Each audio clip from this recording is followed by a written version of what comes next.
आप सभी को नमस्कार। आज के इस सेशन में हम आप चक्रवात रेमल के बारे में पढ़ने वाले हैं और ये सेशन हम आप कुछ प्रमुख बिंदुओं के तहत कवर करने वाले हैं, जिसमें कुछ प्रमुख शब्दावलियां हैं या ऐसे हमको आपको टर्म मिलते हैं जो हमारे आपके एग्जाम में पूछे जाते हैं, जिनका महत्व हमारे आपके लिए बहुत ज़्यादा होता है और हम आप कभी कभी कंफ्यूज हो जाते हैं कि ये चीज़ किससे जुड़ी हुई है और इसकी मीनिंग क्या है। इसके साथ साथ हम आप चक्रवातों के बारे में भी देखेंगे, चक्रवातों के प्रकार और इनका भारत पर प्रभाव भी देखेंगे। तो आप देख रहे होंगे यहाँ पर एक वर्ड मेंशन है, लैंडफॉल। लैंडफॉल की मीनिंग होती है कि जब कोई उष्णकटिबंधीय चक्रवात तट से टकराता है जिस जगह पे, उस एरिया को या उस क्षेत्र को लैंडफॉल के नाम से जाना जाता है। कल की या बीती हुई मध्य रात्रि में अगर आपने देखा होगा तो यहाँ पर हमको आपको पूर्व में बांग्लादेश का पार्ट देखने को मिल रहा है यहाँ पर, और पश्चिम की तरफ हमको आपको अपना स्टेट पश्चिम बंगाल देखने को मिल रहा है। इन दोनों के बीच में पश्चिम बंगाल का सागर द्वीप है अपने पास, और यहाँ पर हमको आपको बांग्लादेश का खेपुपारा मिलेगा। एक स्थान है खेपुपारा, इनके बीच में इस चक्रवात का लैंडफॉल हुआ है। और मौसम विभाग के अनुसार ये जो चक्रवात है यह एक गंभीर या सीवियर साइक्लोन है, जो कैटेगरी रखी गई इसकी। इसमें जो हवाओं की गति देखने को मिल रही है 120 से 130 किलोमीटर प्रति घंटे की रफ्तार से हवाएं चल रही हैं, और जो हवा का झोंका इसमें देखने को मिल रहा है वो लगभग 135 किलोमीटर पर आवर की स्पीड से हमको आपको देखने को मिल रहा है।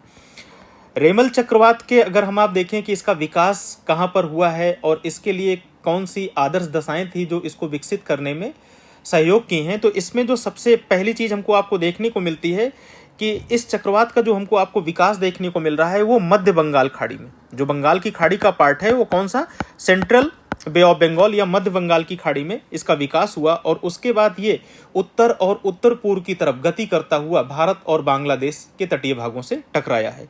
इसमें जो पहली आदर्श दशा हमको आपको देखने को मिल रही है, फर्स्ट है, इसमें है बंगाल की खाड़ी का अधिक गर्म हो जाना। बंगाल की खाड़ी का इसमें जो तापमान है 27 डिग्री सेल्सियस से ऊपर चला गया है, और अगर तापमान की इसके बाद देखें तो लगभग ये 28 से 29 डिग्री सेल्सियस तक ये तापमान जा चुका है, जिसकी वजह से एक तो यहाँ पर इसको क्या हुआ, हीटिंग बहुत ज़्यादा मिल गई, तो इंटेंस लो प्रेशर यहाँ पर बन सकता है और बना भी। और एक वर्ड यहाँ पर आपको मिल रहा है, कम ऊर्ध्वाधर पवन कतरनी। इसकी मीनिंग क्या होती है कि हमारे वायुमंडल में कम दूरी पर हवाओं की गति या दिशा में अंतर आ जाता है, चाहे वो ऊर्ध्वाधर हवाएं हों चाहे वो क्षैतिज हमको आपको देखने को मिलती हैं पवनें। जब इसमें अचानक से तापमान के बदलने के कारण या किसी और कारण से इनकी गति या दिशा में परिवर्तन आता है तो उसको हम आप कम ऊर्ध्वाधर पवन कतरनी के नाम से या विंड शीयर के नाम से भी जानते हैं। तो एक ये दूसरा प्रमुख कारण है। अभी आपने देखा होगा कि एक फ्लाइट लंदन से वाया सिंगापुर ऑस्ट्रेलिया जा रही थी, उसमें भी एयर टर्बुलेंस देखने को मिला था, तो वो इसी रीजन में म्यांमार के पास हमको आपको देखने को मिला था, थोड़ा से आगे वाले पार्ट में। तो इस रीजन में भी क्या है, विंड शीयर हमको आपको देखने को मिल रही है तापमान में परिवर्तन के कारण। तीसरा एक और कारण है मैडन जूलियन ऑसिलेशन। इसके बारे में हम आप विस्तार से भी पढ़ेंगे, लेकिन इसमें क्या है कि भूमध्य रेखा के आसपास का जो क्षेत्र है ये जब गर्म होता है तो यहाँ से क्या है, हवाएं जब ऊपर की तरफ उठती हैं तो इनके साथ बहुत सारी नमी जाती है। जब नमी जाती है तो इनमें बादल बनते हैं, क्लाउड फॉर्म होते हैं, और ये जो क्लाउड फॉर्म होते हैं ये ईस्ट की तरफ क्या करते हैं, ये मूव करते हैं, ये पूर्व की दिशा में मूव करने वाले क्लाउड होते हैं। तो इसको मैडन जूलियन ऑसिलेशन के नाम से जाना जाता है। एक ये तीसरा प्रमुख कारण हमको आपको देखने को मिलता है। फिर उसके बाद अगर हम आप चक्रवात रेमल की कुछ बात करें कि कुछ क्या इंपॉर्टेंट फैक्ट्स हैं, तो सबसे पहले एक चीज़ हमको आपको देखना है कि वर्ष 2000 का ये पहला उष्णकटिबंधीय चक्रवात है, कहाँ पर, हिंद महासागर में। और ये कहाँ पर आया है, ये आया है बंगाल की खाड़ी वाले पार्ट में, बंगाल की खाड़ी में। इसके साथ साथ हम अब जब आगे की तरफ बढ़ते हैं तो इसके नामकरण की बात देखते हैं। तो अंतरराष्ट्रीय प्रोटोकॉल, आप विश्व मौसम संगठन के नाम के बारे में जानते होंगे, जिसको WMO भी बोला जाता है, वर्ल्ड मेट्रोलॉजिकल ऑर्गेनाइजेशन। उसके तहत क्या है, ये रेमल नाम जो दिया गया है पश्चिमी एशियाई देश ओमान ने दिया है। रेमल एक अरबी भाषा का शब्द है जिसका अर्थ होता है रेत। फिर हम आप देखते हैं कि इसका जो प्रभाव भारत पर कहाँ कहाँ पर पड़ रहा है और कौन सा भाग ज़्यादा प्रभावित है। सबसे पहले तो हमको आपको देखना है कि ये जो बीती मध्यरात्रि या 26 से 28 मई तक इसका प्रभाव भारत के निम्नलिखित क्षेत्रों पे होगा। सबसे ज़्यादा प्रभाव इसका पश्चिम बंगाल के तटीय क्षेत्रों में है। उड़ीसा का जो उत्तरी भाग हमको आपको देखने को मिलता है बंगाल की खाड़ी से लगा हुआ है, और इसके साथ साथ उत्तरी पूर्वी भारत के जो राज्य हमारे असम है, नागालैंड है, त्रिपुरा है, मिजोरम है, यहाँ पर भी इनका प्रभाव हमको आपको देखने को मिल रहा है। लेकिन जो सर्वाधिक प्रभावित क्षेत्र हमको आपको देखने को मिल रहा है वो है भारत और बांग्लादेश के मध्य सुंदरवन डेल्टा का क्षेत्र। ये जो आप पार्ट देख रहे हैं यहाँ पर, ये सुंदरवन डेल्टा का पार्ट, ये सबसे ज़्यादा प्रभावित होने वाला क्षेत्र है साइक्लोन रेमल से। फिर उसके बाद राहत एवं बचाव कार्य की बात करेंगे तो इसमें हमारे केंद्र सरकार के द्वारा भारतीय नौसेना, एनडीआरएफ की टीमों को तथा उसके साथ साथ जो राज्य हैं वहाँ के स्थानीय प्रशासन को भी अलर्ट पर रखा गया है। और पश्चिम बंगाल में अकेले लगभग तटीय क्षेत्रों से 1 लाख लोगों को शेल्टर होम में ले जाकर पहुंचाया गया। उसके साथ साथ जो मछुआरे हैं उनको समुद्र में न जाने की सलाह दी गई है। और लगभग 1.5 मीटर तक ऊंची जो लहरें उठ रही हैं, इसके कारण से भी यहाँ पर लोगों को तटीय क्षेत्रों में जाने से रोका जा रहा है। और साथ ही साथ यहाँ पर जो जैसे कोलकाता एयरपोर्ट है या रेलवे स्टेशन है या और भी जो बिजली का आप देखते होंगे जो विद्युत सप्लाई होती है, इनको सबको कुछ टाइम के लिए स्थगित कर दिया गया था। फिलहाल तो अभी इनको बहाल कर दिया गया है और तेजी से राहत और बचाव कार्य चल रहा है। इसके साथ साथ अगर हम चक्रवातों के बारे में देखते हैं, चक्रवात होते क्या हैं, तो हमेशा याद रखना कि चक्रवात जो होते हैं ये एक अति निम्न दाब के केंद्र होते हैं और इनके चारों तरफ हमको आपको हाई प्रेशर देखने को मिलता है। मतलब इनके सेंटर में हमको आपको लो प्रेशर देखने को मिलता है और इनके बाहर की तरफ क्या है, हाई प्रेशर देखने को मिलता है। और अगर आपको पता होगा तो ये भी पता होगा कि लो प्रेशर में हवाएं क्या होती हैं, गर्म हवाएं नमी लेकर ऊपर की तरफ जाती हैं और हाई प्रेशर में जो ठंडी हवाएं होती हैं, भारी होती हैं, ये क्या होती हैं, नीचे की तरफ आती हैं। तो ये चीज़ तो आपको समझ में आ गया होगा कि इसमें क्या है, हवाएं ऊपर की तरफ उठती हैं। और चक्रवात की एक विशेषता होती है कि इनके अंदर जो ये हवाओं का हमको आपको मूवमेंट देखने को मिलता है, ये दोनों गोलार्धों में अलग होता है। यहाँ पर हम आप एक चीज और देखेंगे, यहाँ पर 2 डायग्राम हमको आपको देखने को मिल रहे हैं। ये जो लो प्रेशर केंद्र में देखने को मिल रहा है, ये चक्रवात का डायग्राम है जिसको साइक्लोन बोलते हैं। और दूसरी तरफ ये जो हाई प्रेशर देखने को मिल रहा है, ये किसका है, ये प्रति चक्रवात का है। किसका है ये प्रति चक्रवात का डायग्राम है। ये जस्ट उल्टा है इसके।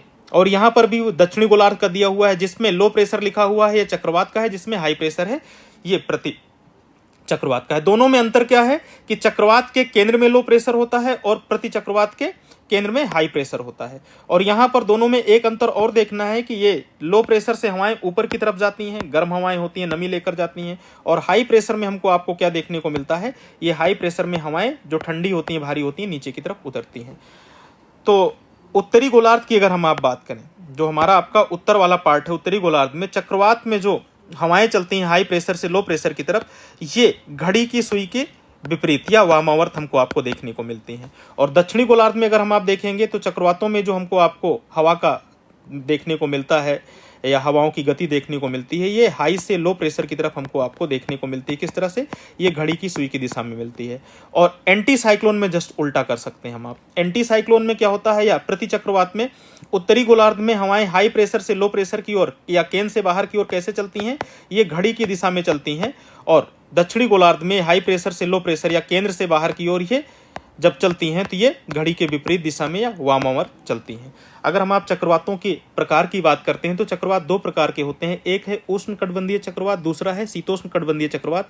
अगर इंग्लिश में देखें तो इनको हम आप बोलते हैं ट्रॉपिकल साइक्लोन और दूसरे को बोलते हैं टेम्परेट साइक्लोन। क्या बोलते हैं, टेम्परेट साइक्लोन। अब ट्रॉपिकल और टेम्परेट साइक्लोन का अगर हम आप यहाँ पर तुलनात्मक अध्ययन करेंगे तो हमारे आपके लिए बहुत ये इंपॉर्टेंट हो जाएगा, क्योंकि इसी में हम आप सारी चीज़ों को समझ लेंगे। यहाँ पर उष्णकटिबंधीय चक्रवात के बारे में देखना है कि सबसे पहली चीज़ तो ये क्या है, ये समुद्रों पे ही डेवलप होते हैं। और ये शीतोष्णकटिबंधीय चक्रवात जो हैं ये समुद्रों के साथ साथ महाद्वीपीय भागों में भी डेवलप होते हैं। अब अगर आप देखेंगे तो दोनों की उत्पत्ति से रिलेटेड जो हमको आपको इंपॉर्टेंट चीज़ें देखने को मिलने चल रही हैं, इसमें सबसे पहली चीज़ है कि जो उष्णकटिबंधीय चक्रवात हैं ये ताप जनित होते हैं। मतलब ये डायरेक्ट जो सन से हीटिंग मिलती है, जो सूर्य के प्रकाश से गर्मी मिलती है, तापमान बढ़ जाता है। ये तापमान बढ़ने के कारण क्या होता है, इनका विकास होता है। यहाँ पर भी ताप के कारण ही होगा, लेकिन ये गति जनित होते हैं। इसमें ठंडी और गर्म हवाओं के मिलने से ये शीतोष्णकटिबंधीय चक्रवात डेवलप होते हैं। अगर अक्षांशों की बात करें तो उष्णकटिबंधीय चक्रवात जो होते हैं ये 10 से 30 डिग्री उत्तरी और दक्षिणी अक्षांश के मध्य को आपको देखने को मिलते हैं दोनों गोलार्ध में। और इसके विपरीत अगर हम आप शीतोष्णकटिबंधीय चक्रवात की बात करते हैं तो दोनों गोलार्धों में 35 से 65 डिग्री उत्तरी और दक्षिणी अक्षांश के बीच हमको आपको इनका विकास देखने को मिलता है। फिर यहाँ पर हमको आपको इनका विकास क्षेत्र जो देखने को मिल रहा है, ये जो उष्णकटिबंधीय चक्रवात हैं ये सिर्फ जलीय भागों में या उष्णकटिबंधीय जलीय भागों में डेवलप होते हैं। और जो शीतोष्णकटिबंधीय चक्रवात हैं ये जलीय और स्थलीय दोनों भागों में डेवलप होते हैं। अगर ऋतु की बात करते हैं तो ये ग्रीष्म ऋतु के अंतिम दिनों में एवं शीत ऋतु के शुरुआती दिनों में हमको आपको उष्णकटिबंधीय चक्रवातों का विकास देखने को मिलता है। जबकि हमको आपको शीतोष्णकटिबंधीय चक्रवातों की बात करते हैं तो इनकी कोई निश्चित ऋतु नहीं होती, लेकिन इनका जो सबसे ज्यादा विकास हमको आपको देखने को मिलता है ये शीत ऋतु में हमको आपको देखने को मिलता है। आकार की जब बात होती है तो ट्रॉपिकल साइक्लोन जो है इनका आकार छोटा एवं मध्यम होता है, जबकि जो हमको आपको टेम्परेट साइक्लोन मिलते हैं इनका आकार क्या है, विशाल होता है। और इनकी आकृति, इनका शेप, ये कैसे दिखते हैं, देखने में अगर देखा जाए तो ये जो साइक्लोन है, ट्रॉपिकल साइक्लोन है जो भी आया हुआ है आप देख रहे हैं, ये दीर्घवृत्ताकार होते हैं। और इसके विपरीत जो टेम्परेट साइक्लोन है ये अंग्रेजी अक्षर जो है वी, इसका उल्टा कर दो तो ये कुछ इस तरह से दिखते हैं। यहाँ पर आप देख भी रहे होगे ये इस तरह से कुछ दिख रहा है। और जब पवन की वेग की बात होती है तो पवन के वेग में ट्रॉपिकल साइक्लोन ज़्यादा शक्तिशाली या खतरनाक हमको नजर आते हैं। ये 100 से 250 किलोमीटर प्रति घंटे की रफ्तार से यहाँ पर हवाएं चलती हैं, जबकि इसमें 30 से 150 किलोमीटर प्रति घंटे की रफ्तार से हवाएं चलती हैं। और अगर इनके मार्ग की बात करें कि कैसे ये चलते हैं, इनका अनुसरण जो है मार्ग कैसा होता है, तो उष्णकटिबंधीय चक्रवात पूर्व से पश्चिम दिशा में चलते हैं। जैसे बंगाल की खाड़ी में जो चक्रवात आएगा आप देखोगे तो बंगाल की खाड़ी हमारे देश के किधर है, हमारे देश के लगभग पूर्वी भाग में बंगाल की खाड़ी पड़ती है। और बंगाल की खाड़ी में डेवलप होने वाला चक्रवात जो होगा हमारा पूरा का पूरा ये पूर्वी तटीय भाग को सबसे ज्यादा प्रभावित करेगा। जबकि अरब सागर में बनने वाले जो चक्रवात हैं ये भी क्या हैं, ये भी पूर्व से पश्चिम दिशा में जाएंगे, लेकिन ये भारत को सबसे ज्यादा प्रभावित न करके किसको, अरब प्रायद्वीप एवं अफ्रीका के पूर्वी भाग को ज्यादा प्रभावित करते हैं। और भारत में जब इनके हम प्रभाव की बात करते हैं तो भारत में दोनों तट हमारे बंगाल की खाड़ी के एवं अरब सागर दोनों तट क्या है, सब ज्यादा प्रभावित होते हैं उष्णकटिबंधीय चक्रवातों से। शीतोष्णकटिबंधीय चक्रवात से हमारे भारत का उत्तरी भाग और उत्तरी पश्चिमी भाग सब ज्यादा प्रभावित होता है। और खास करके ये देखेंगे तो ये शीत ऋतु में, जैसे आप देखते हैं ना, पश्चिमी विक्षोभ के कारण जो मावट वर्षा होती है इन्हीं चक्रवातों के कारण होती है, जो हम टेम्परेट साइक्लोन के नाम से जानते हैं। यहाँ पर एक बात आपको विशेष रूप से ध्यान रखनी है कि भूमध्य रेखीय क्षेत्रों में या भागों में जो 0 डिग्री से 5 डिग्री नॉर्थ का पार्ट है और ये 5 डिग्री साउथ का पार्ट है, इस भाग में हमको आपको साइक्लोनिक एक्टिविटी देखने को नहीं मिलती है। कभी कोई पूछे आपसे कि ऐसा क्यों है तो आप एक चीज बता सकते हैं कि यहाँ पर कोरियालिस बल का अभाव पाया जाता है, अनुपस्थिति पाई जाती है, एब्सेंस पाया जाता है, जिसकी वजह से इस भाग में हमको आपको साइक्लोन देखने को नहीं मिलते हैं। दूसरा एक चीज और है कि अरब सागर की तुलना में बंगाल की खाड़ी में चक्रवात अधिक आते हैं, तो इसका एक ये कारण है कि बंगाल की खाड़ी का अधिक गर्म होना। जो बंगाल की खाड़ी है ये क्या है, ये अधिक गर्म है, किससे, अरब सागर से।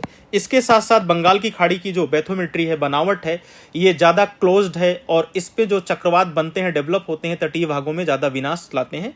और अगर इनकी आवृत्ति देखी जाए तो जो अनुपात हमको आपको देखने को मिलता है बंगाल की खाड़ी और अरब सागर में, लगभग 4:1 का अनुपात हमको आपको देखने को मिलता है।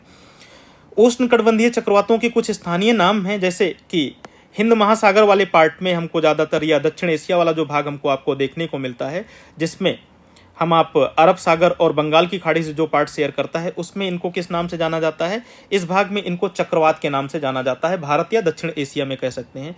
फिर ये दक्षिण चीन सागर, तो इसमें कौन कौन सा पार्ट आ जाएगा, इसमें चीन का एवं दक्षिण पूर्व एशिया का भाग आ जाएगा, दक्षिण पूर्व एशिया का भाग आ जाएगा। तो इनको किस नाम से जाना जाता है, टाइफून के नाम से जाना जाता है। प्रशांत महासागर का भाग है दक्षिण चीन सागर, इस रीजन में इनको टाइफून के नाम से जाना जाता है। फिर यहाँ पर ऑस्ट्रेलिया का पश्चिमी तटीय भाग मिल रहा है, यहां पर हमको आपको ये विली विली के नाम से जाने जाते हैं। पूर्वी हिंद महासागर का पार्ट है और ये पश्चिमी ऑस्ट्रेलिया का पार्ट है, यहां पर ये विली विली के नाम से जाने जाते हैं, याद रखना। कहां पर, ये पश्चिमी ऑस्ट्रेलिया वाला भाग हमको आपको देखने को मिलता है। इसके साथ साथ आप देखोगे तो हरिकेन के नाम से एक मैक्सिको की खाड़ी है उत्तरी और दक्षिणी अमेरिका के बीच में, तो ये पूरा का पूरा आप जो पार्ट देख रहे हैं यहाँ पर मैक्सिको की खाड़ी में अटलांटिक महासागर का पार्ट है, इनको यहाँ पर हरिकेन के नाम से जाना जाता है। ये था चक्रवातों से संबंधित कुछ प्रमुख हमको आपको तथ्य जो हमने आपने देखा। इससे रिलेटेड और भी जो कुछ वीडियोस होंगी हम आप समय समय पर उनको लेकर मिलते रहेंगे, जो हमारे आपके एग्जाम के पॉइंट ऑफ व्यू से बहुत ज़्यादा इंपॉर्टेंट होंगी। आप सभी को धन्यवाद।